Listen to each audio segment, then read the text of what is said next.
Chapter 28, Taking the Dog for a Walk?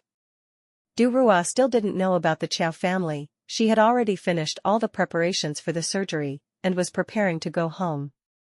These past 2 days, she had been busy with hospital matters, and the time she had with her 3 little darlings had decreased a lot. Every time she returned home, she would be locked in by 3 resentful gazes, making her reluctantly promise that when this was done, she would definitely take them to the amusement park with their father, and have a fun day. She took the stairs in the hospital, walking very quickly. She didn't like taking the elevator, perhaps because doctors were somewhat fond of cleanliness. Durua especially disliked the narrow space in the elevator, so if possible, she would take the stairs. Suddenly, she heard a familiar sound. She stopped walking a little, frowned. Why is Aunt Lu in the hospital? Thinking about it, she still decided to go and see. She followed the sound and walked to the corner. How is Dr. La? Is my old friend's condition serious? Aunt Lu tightly grabbed the doctor's white coat, anxiously asking. Dr. La's expression was extremely solemn at this moment. He heard the other party's question. His face was serious as he said, "We just carefully examined Mr. Li once, discovered that his arteries were severely blocked, causing insufficient blood supply to the heart. For now, even if we perform a heart bypass surgery on him, the effect will not be high. Our suggestion is to do a heart bypass surgery." Is the probability of this surgery being successful high? Li Tian supported his wobbly stepmother, and hurriedly asked the doctor. Dr. La thought for a moment. Actually, the success rate of heart bypass surgery is very high, but... He hesitantly looked at Aunt Lu beside him. Mr. Li is old, and the situation is quite serious, so we have to wait for the results of another examination before we can give a detailed explanation to his family. Dr. La, please be sure to cure my old friend. Aunt Lu heard the hope, and immediately pleaded. Dr. La heard the other party's plea, and his expression remained unchanged, and he replied to Aunt Lu 100% calmly, "Of course, we will do our best." After speaking, he left first. "Auntie, don't worry, if it's really serious, I will go find connections, and see if I can invite an expert in this area." Li Tian stood up straight, comforted himself, and made up his mind to go back and ask his father-in-law to see if he knew a doctor in this area. Thinking of this kind of situation, Li Tian glanced at his wife. "What are you looking at me for?" Zhang Lan Xian's face was guarded as she looked at her husband. "Tomorrow, I'll go home and ask your father, see if he knows a doctor who is famous in this field." Although he was dissatisfied with his wife's attitude, at this kind of time, he couldn't get angry. "My father is in politics, where does he know any doctor?" His wife refused without thinking. She didn't need to go back and be looked down upon by her sisters. Even in this kind of matter she had to seek her father's help. Aunt Lu heard them arguing, and couldn't help but lower her head and cry. "Really, Aunt Lu?" Aunt Lu Durua walked out, lowered her head to look at the old woman sitting on the chair. "Ah?" Aunt Lu heard the sound and raised her head to look. "Why is Durua in here?" She stood up excitedly. "Why are you here?" She suddenly remembered, yesterday Durua seemed to have called to tell her, at Shangjing Hospital to receive surgery. It was at that time she was in a hurry to take care of her old friend's condition. She couldn't remember clearly. Durua didn't reply. She remembered that she had told Aunt Lu. Looking at her appearance, she also thought. "Why are you here?" Obviously yesterday she was still talking on the phone. Aunt Lu didn't say anything? "It's Mr. Li, he." Just now, because of surprise stopped her tears, because of remembering this topic started to flow down again. "It's a heart attack," the doctor just said. Lu Tianming hadn't seen Durua for a long time. After all, his mother and she knew each other, and she wasn't an ordinary person. "Mom, don't cry." Wang Chanshan stepped forward and patted Aunt Lu's back. Li Tian and his wife had been looking at her ever since Durua appeared, and then at Aunt Lu.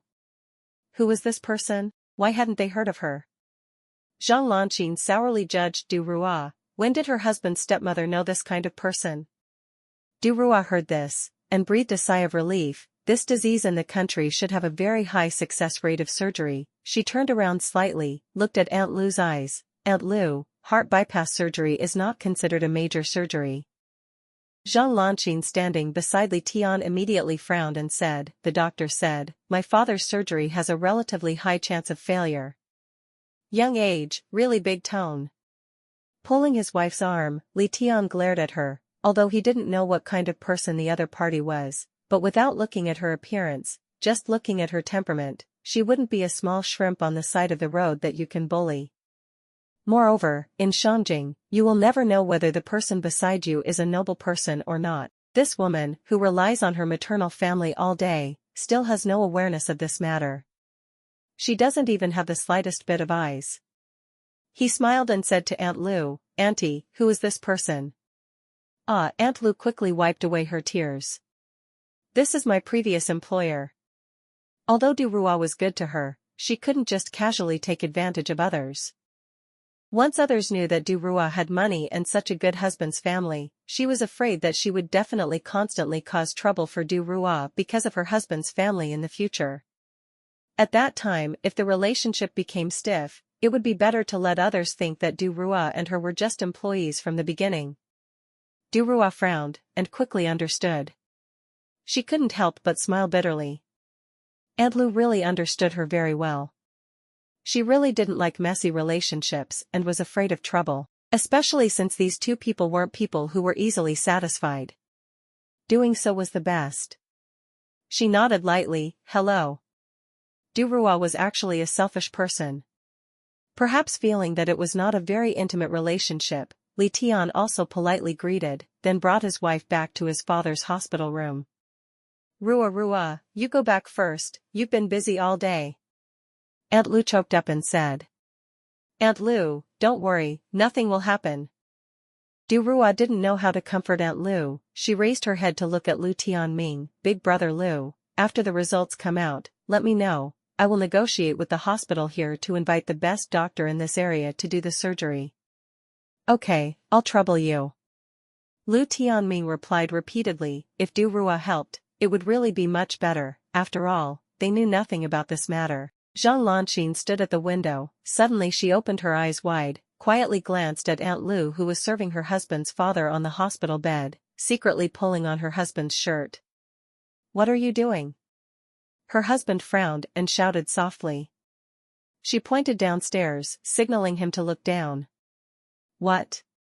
He glanced at her, looked down at the hospital. It was that person, only saw her sitting in the driver's seat of a tall black off-road vehicle. Very quickly left the hospital. "Land Rover," she said by his ear. "So far away, you can also see it?" He looked at her doubtfully. "Please, how could I not know?" Regarding her husband's doubt, she felt insulted by him. This kind of luxury car she knew from afar what brand it was. She looked at Aunt Lu and pouted. "I didn't think your stepmother would still recognize rich people. I thought that even her son's condition was not wrong." Sigh, what a pity, it was the old master. Her husband also felt a bit regretful in his heart. However, thinking about this kind of thing, he immediately threw it to the back of his mind. The phone rang. Du Rua picked up the phone.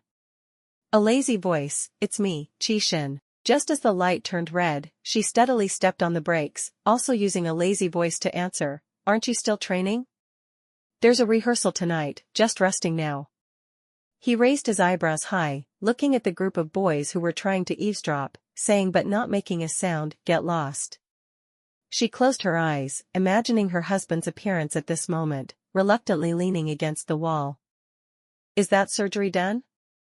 Although he was very generous in letting her go, but if his wife could stay by his side, of course there would be nothing better. Like now, he was facing a situation where the house was empty. Tomorrow morning. Thinking back, there had been a few days since they had seen each other. She self-deprecatingly curled her lips, not knowing how the past 1 or 2 months of not seeing each other had passed. "I'll be back the day after tomorrow. Those 3 little guys will definitely miss their dad." Almost forgot the big deal. It was so hard to get that guy Zhou Rui's day off back. Don't waste it when the time comes. "Okay," she lowered her head and responded, thinking about it. She still instructed, "There's some powder medicine prepared in the cabinet under the bathroom. When you go back, remember to put some in the big bathtub. Try to take a good bath, do you hear?" "Yes, Commander, I will definitely complete the mission." Seriously saluting, she instructed, making him feel warm in his heart. She thought, she must buy a massage chair. If she wasn't here, then she could let him sit on the massage chair to relax his shins a bit when he got home. Zhou Rui gritted his teeth and glared at Qi Shen, who was smiling after hanging up the phone, trying to suppress his anger, but that person didn't pay any attention to him at all. He ruffled his hair. "Where's my day off?" "Sigh, don't be like this, your wife is right at the barracks, my wife isn't here." Qi Shen shamelessly placed his hand on Zhou Rui's shoulder. "At worst, when my wife comes back, I'll just return it to you." "So you didn't let me have a day off before?" Zhou Rui groaned inwardly. Yang Kaiqing was secretly glad in his heart, glad it wasn't his day off. The three little babies heard that their father was coming back that day, and were so happy that they couldn't even sleep that night. They were always excited. After dinner, the family drank tea in the living room. Grandpa Qi was very interested in playing puzzles with the three children on the carpet on the ground. Grandpa has been very happy these past few days, taking the three great-grandchildren for a walk around the courtyard. Not to mention Grandpa, Mother Qi thought about which madam in this courtyard wouldn't be red-eyed towards her three good grandchildren. "In this courtyard, the former chief must have been angered by your grandfather. They all forcefully forced the grandchildren to go on blind dates. Do you want me to tell Qi Shen, so he can be mentally prepared to be beaten up?" Durua joked. Mother Qi nodded. "We should tell him, these brats aren't the kind who can't beat your husband." After saying that, she was also happy. "For this, it's worth it." Father Qi looked at his grandchildren from the newspaper and said heartily. The husband and wife both looked at each other and smiled. "Mom," Qi Hao suddenly stood up, his small hand placed on his mother's knee, tilted his head, and asked doubtfully, "Mom, how much money is left in my little piggy bank?" "What does Qi Hao want to buy?" Durua and Mother Qi were also a little surprised. Even Father Qi put down the newspaper in his hand, wanting to see what his eldest grandson would say again. He wasn't worried that the little boy was short of money, but rather that these past few days he had been surrounded by the little boy all day. But it actually made him see what was called a child's words interesting. That little boy definitely discovered something new. Qi Hao awkwardly looked at Grandpa Qi, then lowered his head to think for a bit, still hesitating a bit, not knowing whether or not to tell his mother about their plans. "Grandpa Qi doesn't understand. Does this matter concern you?" "We want to buy a dog." Qi Hao closed his eyes and said loudly, "Buy a dog? Why do you want to buy a dog?" "Want to give it to great-grandpa." Qi waved his little fist, saying proudly. "Dad? You want to raise a dog?" Mother Qi also looked at the old man with doubt. "The other grandpa all have dogs. Every day great-grandpa takes us with him, so we want to buy a majestic dog to give to great-grandpa." Qi Xian sweetly and innocently said their reasons. However, the adults all burst into laughter. The little ones who didn't know the truth looked here and there, shaking their heads. The three little darlings pursed their lips, really not clear, what was there to laugh about? Oh my god, my stomach." Mother Qi laughed until she held her stomach, almost couldn't breathe. Grandpa Qi also laughed. These days the great-grandchildren were at home, he immediately brought them to show off in front of the old comrades, making those old men envious. Who knew, actually made this kind of misunderstanding. However, the children were taught really well. Not bad, so young already know how to love their great-grandfather. In his heart he was proud. Tomorrow he must definitely tell those old men. Father Qi touched his chin in an indifferent manner, thinking whether he wanted to snatch his grandchildren from his father's hands tomorrow, and also bring them to show off to his old friends.